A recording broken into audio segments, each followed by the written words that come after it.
Es tiempo de abrir la Biblia juntos, de conectarnos con su palabra y de andar en el camino. El Evangelio de San Juan se le llamó Yo Soy, y se le dio ese nombre porque van a aparecer en múltiples ocasiones esa expresión.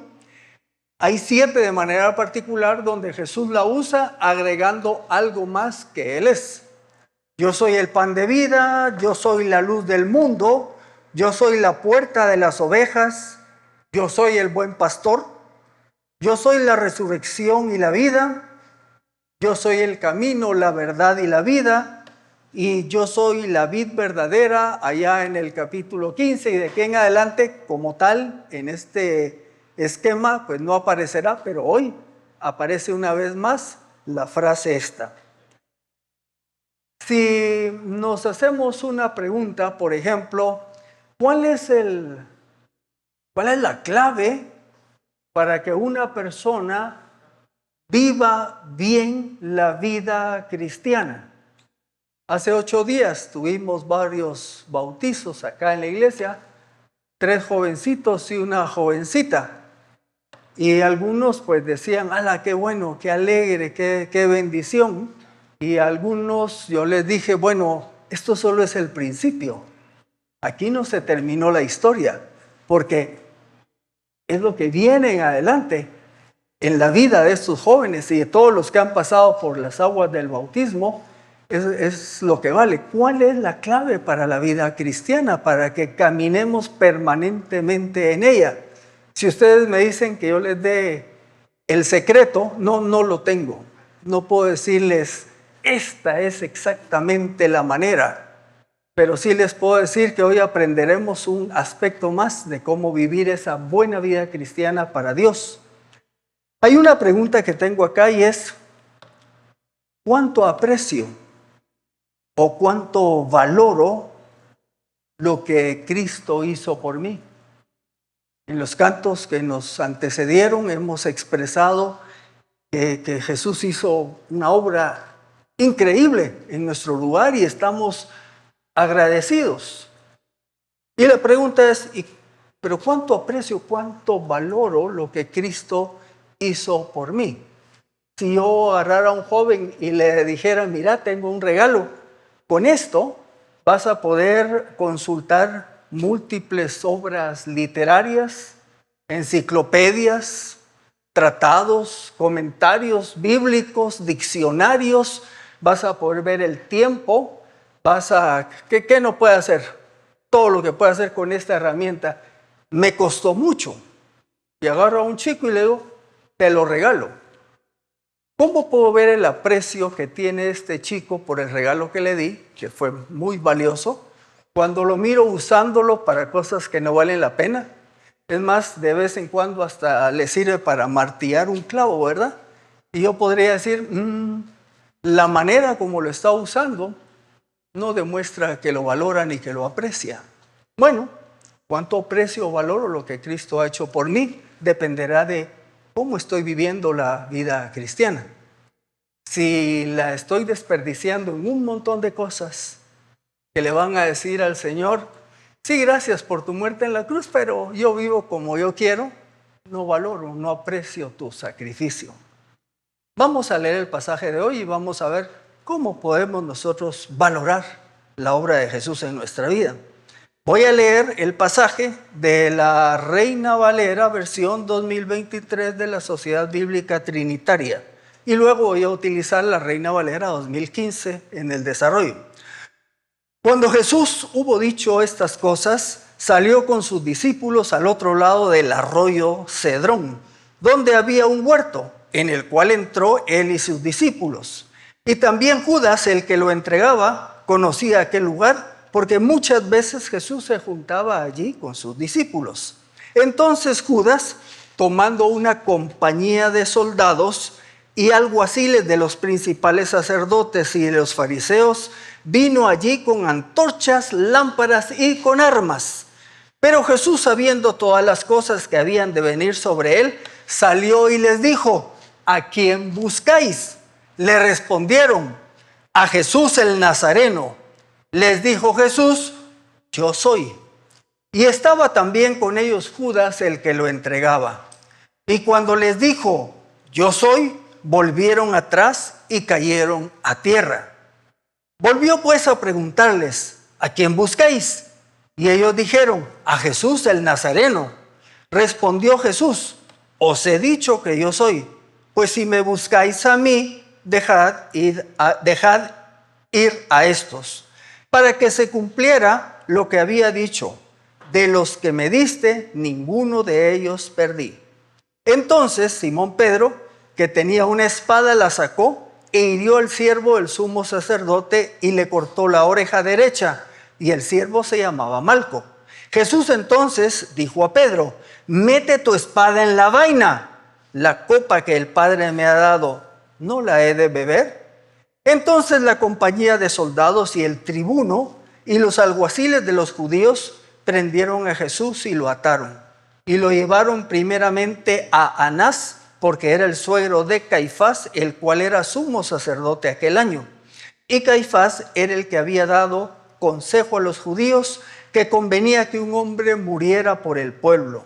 Y seguía a Jesús Simón Pedro y otro discípulo. Y aquel discípulo era conocido del sumo sacerdote. Y entró con Jesús al patio del sumo sacerdote, mas Pedro estaba afuera, a la puerta. Y salió el otro discípulo, que era conocido del sumo sacerdote, y habló a la portera e hizo entrar a Pedro. Entonces la criada portera dijo a Pedro, ¿no eres tú también de los discípulos de este hombre? Dijo él, no lo soy.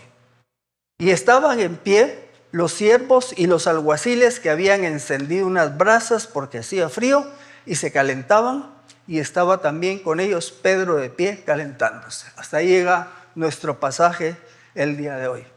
Vamos a pedirle al Señor que Él sea el que obre a través del estudio de su palabra. Voy a pedirles que usted ahí en silencio en su corazón le diga a Dios cómo usted quiere dejarse enseñar por lo que dice su palabra, y luego cierro con una breve oración. Ore usted ahí en silencio y dígale a Dios cómo quiere usted que Él le dirija a través del estudio de su palabra.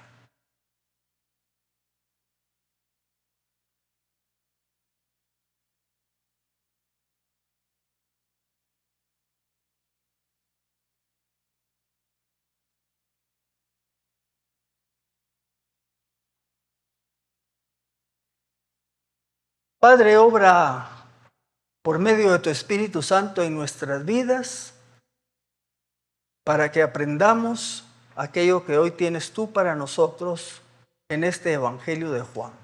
En el nombre de Jesús oramos. Amén. Bien, podemos decir algo. Llegamos al punto clave. ¿Se recuerdan que Jesús en varias ocasiones dijo, trataron de capturarlo, y Jesús decía, aún no ha llegado mi hora? En una oportunidad trataron de despeñarlo, en otra oportunidad quisieron apedrearlo, quisieron agarrarlo y nunca pudieron hacer nada. ¿Por qué? Porque no había llegado su hora.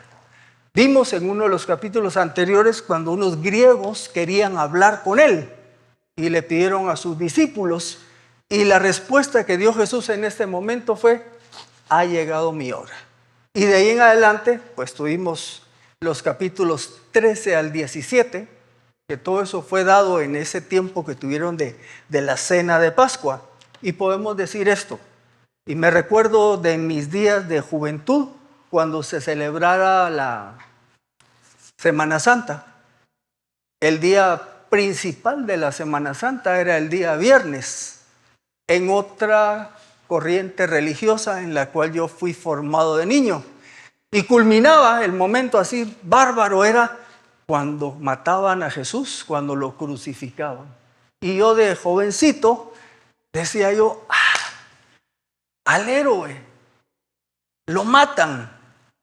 Me daba tristeza, eso, ahí llegaba, y a veces pensaba en mi limitación porque no conocía a Cristo. Decía, habría manera que la historia fuera diferente. Yo no quisiera que Cristo muriera, era mi pensamiento. Pero es que a la luz de la Biblia es todo lo contrario. Es que para eso vino Jesús. Y quiero aclarar que la captura, que es lo que vamos a ver hoy, la captura de Jesús no fue mala suerte. La que lo agarraron, cómo no se fue para otro lado, ¿por qué no? No, es que él vino precisamente a cumplir una tarea que Dios le había encomendado. No fue tampoco su captura porque las autoridades del momento dieron la orden: capturen a Jesús. Ciertamente hubo una orden, pero eso estaba por abajo de la voluntad de Dios, que era que Jesús pasara por este proceso. Fue el cumplimiento de la voluntad de Dios con la decisión voluntaria de Jesús para realizar la redención de la humanidad perdida. ¿Se recuerdan al inicio del Evangelio cuando Juan el Bautista ve a Jesús y dice: he aquí el Cordero de Dios que quita el pecado del mundo? Y el Cordero de Dios es el Cordero que es sacrificado por el pecado del mundo. Él venía a morir, y aquí empieza esa tarea con su captura. En Juan 10, 17 y 18, Jesús dijo: por esto me ama el Padre, porque yo pongo mi vida para volverla a tomar. Nadie me la quita, sino que yo la pongo de mí mismo. Tengo poder para ponerla y tengo poder para volverla a tomar. Este mandamiento recibí de mi Padre. O sea, Jesús es capturado porque Él dejó que lo capturaran, porque estaba cumpliendo con la voluntad del Padre. Así que vamos al pasaje. Siga usted con su vista ahí los distintos versículos. Versículo 1. Empieza Juan, el apóstol que escribe este evangelio, diciendo: habiendo dicho estas cosas, Jesús salió con sus discípulos al otro lado del arroyo de Quedrón o Cedrón, como dicen otras versiones, donde había un huerto en el cual entró Jesús con sus discípulos. Habiendo dicho estas cosas se refiere a todo lo que Jesús enseñó del capítulo 13 al capítulo 17. La semana pasada Omar concluyó con esa experiencia de 5 capítulos en donde Jesús está ejemplificando y dando sus instrucciones finales. Así que terminado esto, van rumbo a este huerto, un huerto que quedaba fuera de Jerusalén, donde se menciona ahí este arroyo del Cedrón. Este arroyo, por cierto, era un wadi. Esos son como los que hay allá por Zacapa, ríos secos que solamente se llenan cuando es invierno. Pues así era este torrente del Cedrón. Es el mismo que David cruzó cuando lo traicionó su hijo y tuvo que salir huyendo. El mismo río. Versículo 2. También Judas, el que lo entregaba, conocía aquel lugar, porque Jesús solía reunirse allí con sus discípulos. Entonces, miren, Jesús sabía lo que venía. No se estaba ocultando. Fue a un lugar a donde obviamente habían estado en muchas ocasiones anteriores, porque solía ir ahí con sus discípulos, y Judas conocía ese lugar. Si usted se recuerda, cuando vimos allá por el capítulo 13, cuando Jesús anuncia que alguien lo va a traicionar y le pregunta a Juan: ¿quién es? Y le dice: el que yo le dé este bocado, y se lo da a Judas, y luego le dice: lo que has de hacer, hazlo. Ya, en ese momento se va Judas, siguen los capítulos 14, 15, 16, 17, y aquí vuelve a aparecer Judas nuevamente. En el versículo 3 dice: entonces Judas, tomando una compañía de soldados romanos, si usted tiene la Reina Valera 60, no dice romanos, solo dice una compañía de soldados, y guardias de los principales sacerdotes y de los fariseos, fue allí con antorchas, lámparas y armas. No que Judas comandaba esta comitiva, simplemente la guiaba. El pasaje dice compañía de soldados en la Reina Valera 60, la 2015 dice soldados romanos, y una traducción en inglés, la NASB, dice una cohorte romana. La palabra donde surge en el idioma original es una palabra que implica una parte de un regimiento romano, una legión. Usualmente consistía de 6,000 hombres, y esta palabra que aparece en este texto era más o menos la 10ª parte de una legión. Así que en teoría podrían haber sido 600 soldados romanos, pero los autores dicen que a veces era variable, quizás eran unos 200. Más los alguaciles que venían de parte de los sacerdotes. Ahora miren, ¿cuántos estaban en el templo? Digo, en el templo, en el huerto.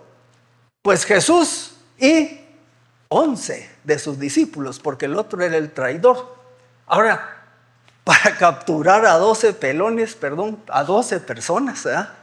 Para no agraviar. Entonces, 200 y pica gente, es algo exagerado. Bueno, vamos a ver. Lo que sí podemos notar es que la captura de Jesús estuvo en manos de judíos, pero también de gentiles. Y la muerte de Jesús fue por judíos y gentiles. Llevaban antorchas, lámparas y armas. Arriba de 200 personas. Bueno, ¿por qué andaban con antorchas y lámparas? Los estudiosos dicen que la época cuando se celebraba la Pascua era una época cuando había luna llena. Así que no había mucho problema de ver de noche. Sin embargo, como estaban cerca del Monte de los Olivos, si escapaban podrían irse a un sector donde ya no daba la luna, entonces iban preparados por si tenían que seguir gente con lámparas. Ahora, ¿por qué llevaban armas? Ustedes ven, con excepción de lo que vamos a ver ahorita, pero Jesús no andaba armado, ¿verdad? Ni tampoco sus discípulos eran expertos guerreros, pescadores, cobradores de impuestos. Quizás por ahí Simón el Celote tenía alguna experiencia, pero no era mayor cosa. ¿Y por qué llevar armas? Bueno, se recuerdan que pasamos aquí más o menos el día jueves en la noche. ¿Qué había pasado el domingo anterior? Fue la entrada triunfal. Cuando Jesús entra a Jerusalén y toda la gente ponía ramas y todo en el piso y decían, bendito el que viene en el nombre del Señor, Hosana, y hubo un revuelo en la ciudad. Entonces posiblemente dijeron, no vaya a ser que haya seguidores y que a la hora de capturarlo se haga un levantamiento. Bueno, era de noche.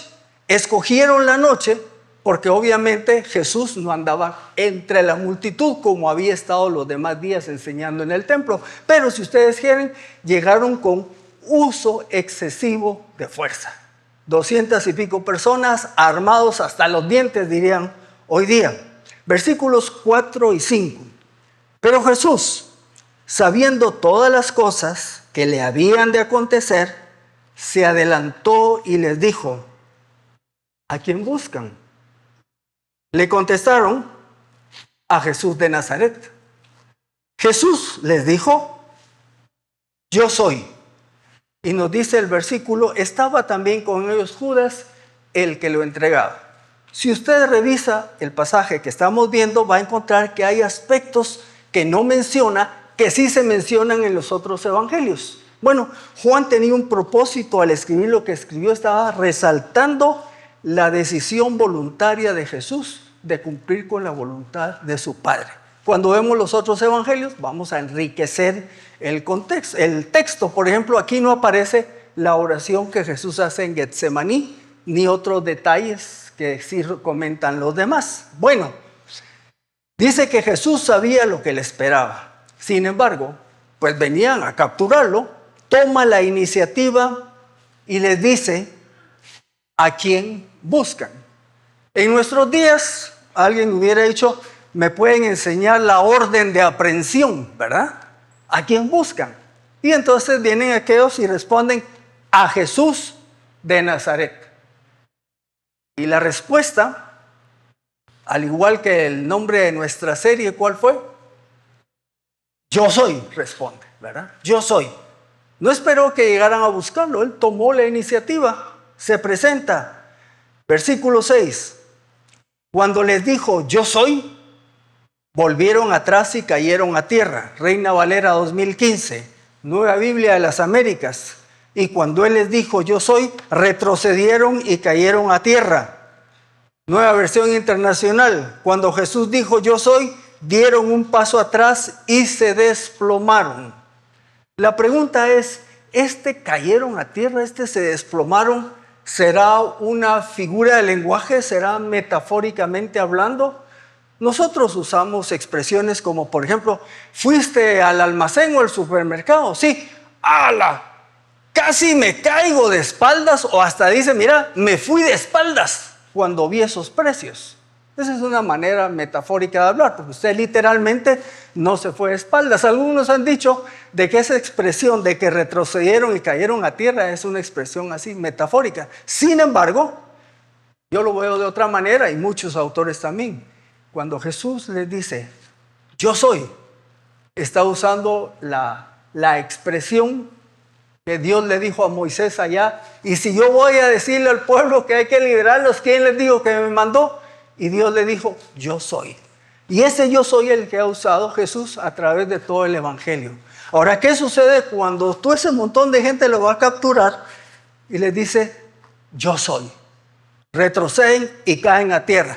¿Qué 200 ni más gente? Me explico.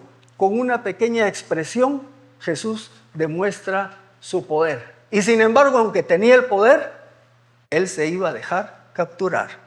Les preguntó pues de nuevo, versículo 7, ¿a quién buscan? Ellos dijeron, a Jesús de Nazaret. Reitera nuevamente, ¿a quién es que estaban buscando? A Jesús de Nazaret.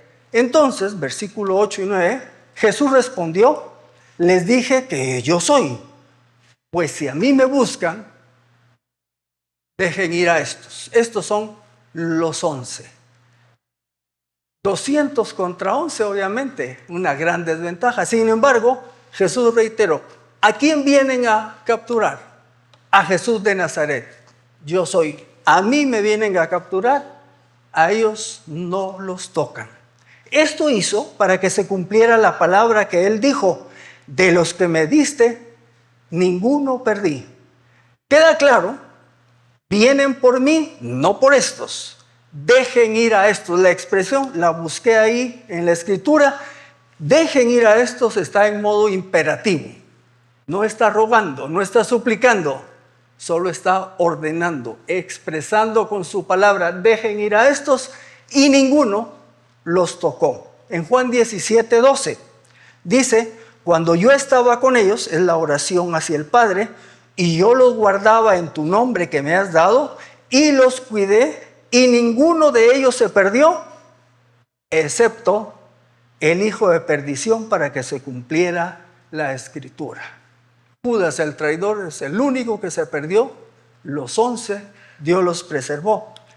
¿Puedo agregar algo? Aún no era la hora de los discípulos. Era la hora de él para cumplir su misión. Trabajó 3 años y fracción preparando a estos hombres que iban a continuar con la obra de predicar el evangelio. En esa noche no era su hora. Su hora llegaría después. Recuerden, el primero de los apóstoles que muere fue Jacobo, el hermano de Juan, el pescador. De los 3 que andaban con Jesús cerca, Pedro, Juan y Jacobo, Jacobo muere a manos de Herodes. Le voló la cabeza. Más adelante, a través de la historia, se sabe que todos los demás apóstoles perdieron la vida cumpliendo con la gran comisión. Solo uno, al parecer, no murió, que fue el autor de este evangelio. Se cree que murió de vejez, posiblemente en la ciudad de Éfeso, después de haber salido de la isla de Patmos. Allá más o menos es lo que dicen los historiadores. Bueno, todos los que siguen a Jesús tienen su momento. La pregunta que podemos hacernos es, bueno, ¿cómo está mi vida sirviendo a Jesús? ¿Y cuándo llegará mi hora? Ahora lo importante es, ¿cómo estoy viviendo mi vida? Sirviendo a Jesús. Para cuando Él quiera, nos llegue la hora. Algunos se van antes, otros están presentes, otros se irán después. Pero es un buen momento entender que no estamos solos. Jesús está a cargo de nosotros. No nos va a pasar nada que el Señor no tenga dentro de sus planes. Tengo un amigo, 2 años vivió en Cristo, aceptó al Señor de 17 años y murió de 19 por un cáncer. En esos 2 años brilló, compartió el evangelio a toda su familia. Y otros han vivido más tiempo. Mi mamá a los 53, quizás con unos 7 años de ser creyente, y todos tenemos hermanos, amigos y familiares que ya han dormido, han partido con el Señor, y los que estamos todavía vivos. Reflexionamos cómo estoy viviendo mi vida para el Señor. Versículos 10 y 11. Entonces Simón Pedro, que tenía una espada, la sacó, hirió al siervo del sumo sacerdote y le cortó la oreja derecha. Y el siervo se llamaba Malco. Entonces Jesús dijo a Pedro: mete tu espada en la vaina. ¿No he de beber la copa que el Padre me ha dado? En los demás evangelios no se menciona el nombre del fulano al que le cortan la oreja. Solo en este evangelio Juan lo conocía. Y tampoco en los demás evangelios se menciona a Pedro. Los demás evangelios fueron producidos muchos años antes que el de Juan, quizás allá del 50 y pico al 60 y pico. Pedro estaba vivo. Algunos dicen que si hubieran puesto el nombre de Pedro no va a ser que lo hubieran ido a capturar, pero para estas alturas que Juan escribe el evangelio, Pedro ya había fallecido, ¿verdad? Había sido muerto allá en Roma, dice la tradición, así que ya no hubo problema con colocar el nombre. Y Jesús le dice a Pedro, ante este momento clásico de Pedro, ¿verdad? Él era así, de reacciones violentas: no he de beber la copa que el Padre me ha dado, no he de cumplir con la misión que el Padre me ha dado. Recordemos, en su primera venida, la tarea de Jesús fue ser el Cordero de Dios que quita el pecado del mundo. Por lo tanto, vino a morir. En Mateo 26, 51, 53, relato paralelo, dice: pero uno de los que estaban con Jesús, extendiendo la mano, sacó su espada, no dice que es Pedro, le quitó la oreja al siervo del sumo sacerdote. Entonces Jesús le dijo: vuelve tu espada a su lugar, porque todos los que tomen espada, a espada perecerán. ¿Acaso piensas que no puedo orar a mi Padre y que Él no me daría más de 12 legiones de ángeles? Pero ¿cómo entonces se cumplirán las escrituras que es necesario que así se haga? Una legión tenía 6,000 y le dice a Pedro: Pedro, es que si yo le pido al Padre me puede más de 12 legiones. ¿Sabe cuánto era eso, verdad? 12 por 6, 72,000. Jesús, al decir yo soy, los tumbó todos a tierra. Él iba a ser capturado porque estaba obedeciendo al Padre. No fue mala suerte, no fue decisión de hombres, era porque se iba a cumplir la Escritura. Jesús fue obediente. Y aquí podemos hacer un parón y tomar alguna aplicación. Si Jesús fue obediente al Padre, ¿cómo puedo yo vivir la vida cristiana para agradar al Padre? Siendo igual que Jesús, obedeciendo al Padre. ¿Y qué debo de obedecer? Lo que Él nos ha dejado en su palabra. Y por eso tengo que estudiar la palabra para saber qué es el tipo de vida que tengo que vivir para agradarlo y que va a expresar mi obediencia a Él. Primer punto: obedezcamos a Dios siguiendo el ejemplo de Jesús, que fue obediente. ¿Qué tan obediente fue? Filipenses 2, 5 al 8. Haya pues en vosotros este sentir que hubo también en Cristo Jesús, el cual, siendo en forma de Dios, no estimó el ser igual a Dios como cosa a que aferrarse, sino que se despojó a sí mismo, tomando forma de siervo, hecho semejante a los hombres, y estando en condición de hombre, se humilló a sí mismo, oiga, haciéndose obediente hasta la muerte. Y muerte de cruz, una muerte muy deplorable. Así que no hay duda que Jesucristo fue obediente hasta el final. Aquí con la primera parte, ¿qué aprendemos? Digo nuevamente, Jesús fue obediente al Padre. ¿Qué debo hacer yo? Ser obediente al Padre como Jesús fue obediente a Él. Segundo elemento, y nos sirve de introducción para el mensaje de la próxima semana, versículos 12, 14. Entonces la compañía o cohorte de soldados romanos, el comandante y los guardias de los judíos, prendieron a Jesús y lo ataron. Luego lo llevaron primero ante Anás, porque era el suegro de Caifás, el sumo sacerdote de aquel año. Caifás era el que había dado consejo a los judíos de que convenía que un hombre muriera por el pueblo. Solo para recordar, por si no lo mencionamos antes, en aquellos días ya no se practicaba el sacerdocio como en los tiempos propios de los reinos de Israel. El sacerdote usualmente era de por vida y luego uno de sus descendientes tomaba el oficio. Eran de la tribu de Leví. Para este momento, posiblemente esos eran de la tribu de Leví, pero eran nombrados por las autoridades del imperio invasor, el imperio romano. Anás había sido sumo sacerdote y después recayó por designación de los romanos en Caifás, que era su yerno. Y dice aquí el pasaje, Caifás fue el que dijo, mejor que muera uno y no que todo el pueblo sea sacrificado. Nos dice el relato en 15:16, Simón Pedro y el otro discípulo, ¿quién es? Juan el autor del Evangelio. Simón y el otro discípulo seguían a Jesús. Este discípulo era conocido del sumo sacerdote y entró Jesús al patio del sumo sacerdote, pero Pedro se quedó afuera, a la puerta, y salió el otro discípulo que era conocido del sumo sacerdote, o sea, Juan el apóstol, sale, le habló a la portera y llevó a Pedro adentro. Y en ese momento, entonces la criada donde mira a Pedro le dice, ¿tú no serás también de los discípulos de ese hombre? Lo agarró con una pregunta que no se esperaba.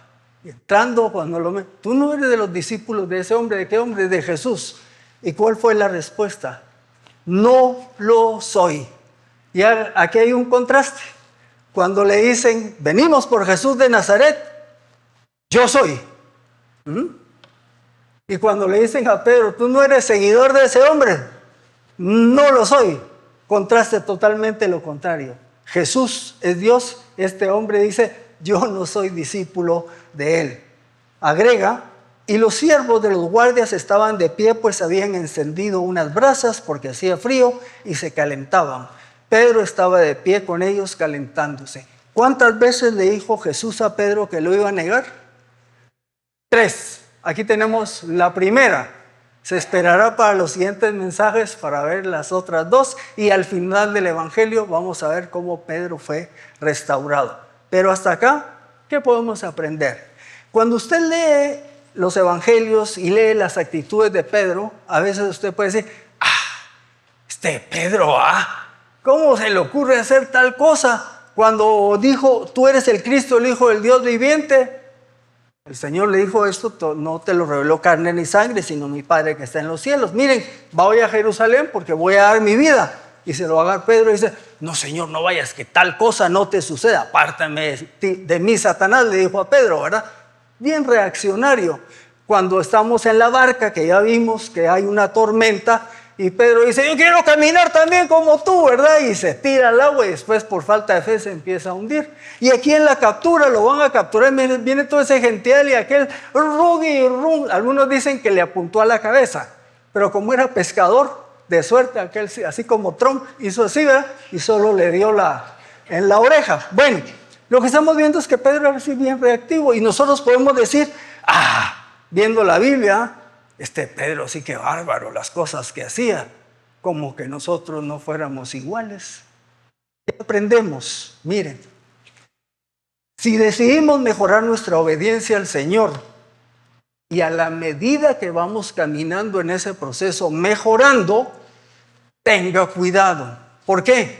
Porque a la medida que usted está caminando en la fe, no va a hacer que se le suban los humos y que de pronto tenga reacciones como las que tuvo Pedro, ¿verdad? Toma decisiones porque se le subió ya el orgullo. 1 Corintios 10:12. Así que el que piensa estar firme, mire que no caiga. El contexto de este versículo es que Pablo está poniendo el ejemplo del pueblo judío de cómo fue desobediente y todo lo que les pasó. Y entonces les dice a los corintios, el que piensa estar firme, tenga cuidado, no vaya a caer. Y Romanos 12:3, digo pues a cada uno de ustedes por la gracia que me ha sido dada, que nadie tenga más alto concepto de sí que el que deba tener. Más bien piense con sensatez conforme a la medida de la fe que Dios repartió a cada uno. En síntesis, en este pasaje, número 1, yo destaco la obediencia de Jesús. Él sabía lo que iba a pasar, él sabía lo que venía, sin embargo, Dios le dio una tarea, fue obediente hasta la muerte y muerte de cruz. ¿Qué aprendo para mi vida? Seguir el ejemplo de Jesús. Ser obediente. ¿Cuánto tiempo? Mientras Dios me dé vida, hasta que me llame a su presencia deberé caminar en el camino de la obediencia. Y a la medida que camino en el camino de la obediencia, mi vida va a ser un mejor ejemplo de lo que es la vida cristiana. Voy a crecer, voy a madurar, pero cuando usted esté creciendo y madurando, manténgase sano. No se crea tan grandioso que se pueda caer. No tenga más alto concepto de sí mismo que el que deba de tener, porque su vida depende de Cristo. No depende de usted mismo ni de su fortaleza. Lo bueno que hagamos es lo que produce el Espíritu Santo en nosotros. Por lo tanto, quien se lleva la gloria es Dios. Así que, hermanos, cerremos con esto. Voy a buscar seguir caminando en el ejemplo de Cristo y teniendo cuidado cada vez que me vea yo al espejo y diga, qué lindo soy, tener que decir, no, esta es obra del Espíritu Santo en mi vida. Solo soy un vaso de barro en las manos del alfarero para el uso que Él me ha dejado acá en la tierra. Voy a pedir a los hermanos que suban y nosotros reflexionemos en cómo vamos a seguir creciendo, practicando las disciplinas espirituales, oración, lectura de palabra, comunión con los hermanos, compartir el Evangelio. Eso es parte de nuestra vida cristiana creciente. Gracias por acompañarnos hoy. Esperamos que vuelvas y sigas conectado con la palabra. También te invitamos a que nos sigas en nuestras redes sociales. Hasta pronto.